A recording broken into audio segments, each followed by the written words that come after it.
Hello everyone. आज हम देखेंगे गुरुची आदि चूर्ण। ओके, तो इसमें इसका संदर्भ मिलता है हमें भैषज्य रत्नावली में। इसका रोगाधिकार है प्लीहा यकृत का। ओके, इसमें ये रोगाधिकार इम्पोर्टेंट होता है तो इसको याद करना भी इम्पोर्टेंट है। ओके, इसके घटक द्रव्य हम देखेंगे ये हैं गुरुची, अतिविषा, नागर, चिरायता, कालमेघा, नागरमोथा, पिपली, अवसार, शुद्ध काशीस और चंपक। सबका एक एक भाग लेना है।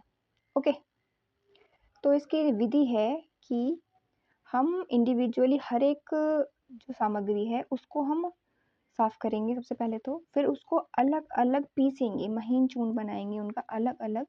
और इन सबको फिर अलग अलग चूर्ण बना लिया।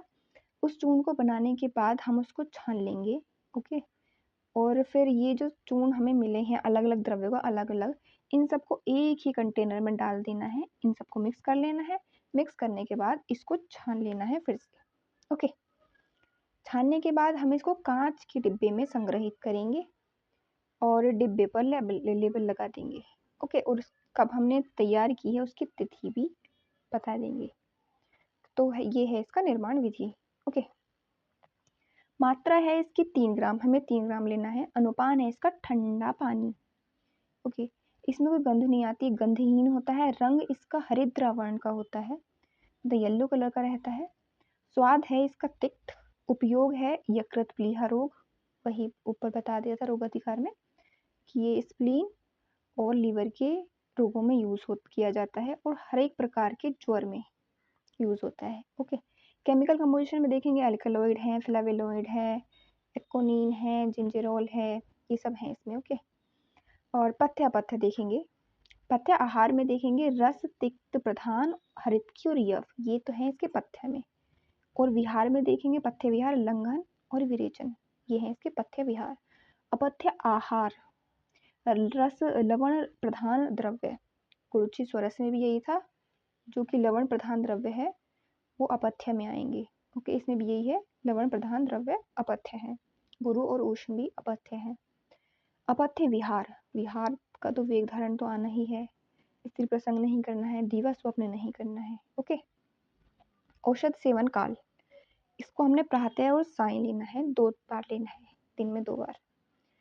ओके, अब हम इसका फार्माकोडायनेमिक्स देखेंगे। फार्माकोडायनेमिक्स में किसी भी ये जितनी भी औषधि हैं इनका हम रसपंचक लिख सकते हैं, जितने भी आपको याद रहे वो आप उनका रसपंचक लिख देंगे तो उसकी फार्माकोडायनेमिक्स हो जाएगी।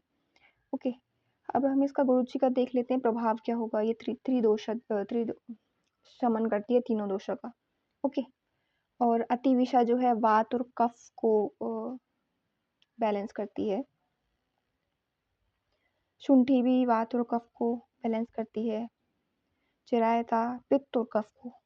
ओके, कालमेघा, इसके आप बस वो रसपंचक लिख देंगे, मोर देन इनफ होगा।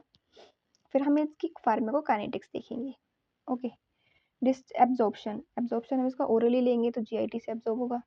ओके, पूरी बॉडी मतलब वहीं से एब्जॉर्प्शन होगी ना हमारी। तो फिर हम इसका देखेंगे डिस्ट्रीब्यूशन। डिस्ट्रीब्यूशन ये जो है पूरी बॉडी में डिस्ट्रीब्यूट होता है, लेकिन प्राइमरीली ये होता है लीवर और स्प्लीन में ये ज़्यादा अच्छे से जाता है। ओके, क्योंकि यकृत और प्लीहा रोगाधिकार है ना इसका, तो फिर इसका डिस्ट्रीब्यूशन प्राइमरीली लीवर और स्प्लीन में होगा। ओके, और ये दोनों जो हैं वो लीवर से भी अफेक्टेड रहते हैं, मतलब कि इनमें अगर विकृति आती है तो फिर फीवर हो जाता है। ओके, मेटाबॉलिज्म में हम देखेंगे कि मेटाबॉलिज्म वही यकृत में होगी हमारी। ओके, एक्सक्रीशन किडनी से होगी, ऑब्वियसली किडनी से ही होती है मोस्टली। इसका स्वेट या फीसिस से भी हो सकती है कुछ।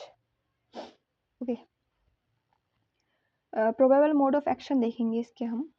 ये फॉर्मूला जो है यकृत और प्लीहा को ही टारगेट करता है, जिससे कि जितने भी टाइप के रोग होते हैं वो ख़त्म हो जाते हैं। ओके, ये जो है काम करता है hepatoprotective, anti inflammatory, antipyretic, immunomodulatory properties होती हैं, इसकी वजह से फीवर कम हो जाता है। ओके, और जितने भी इंग्रेडिएंट्स हैं ये तीनों दोषों को बैलेंस करते हैं। ओके, और स्पेशली जो है पित्त और कफ को रिड्यूस करते हैं, पित्त और कफ की वजह से ही हमें फीवर आता है। ओके, मतलब मोस्टली जो होता है पित्त और कफ की वजह से होता है फीवर। और हम इसके रिसर्च अपडेट देखेंगे। हमने 40 पेशेंट लिए एंजाइटी डिसऑर्डर वाले, और उनको चूर्ण दिया, गुरुची आदि चूर्ण। तो फिर उसमें देखा गया कि एंजाइटी डिसऑर्डर को वो ठीक करते हैं और इसका कोई भी साइड इफेक्ट नहीं है।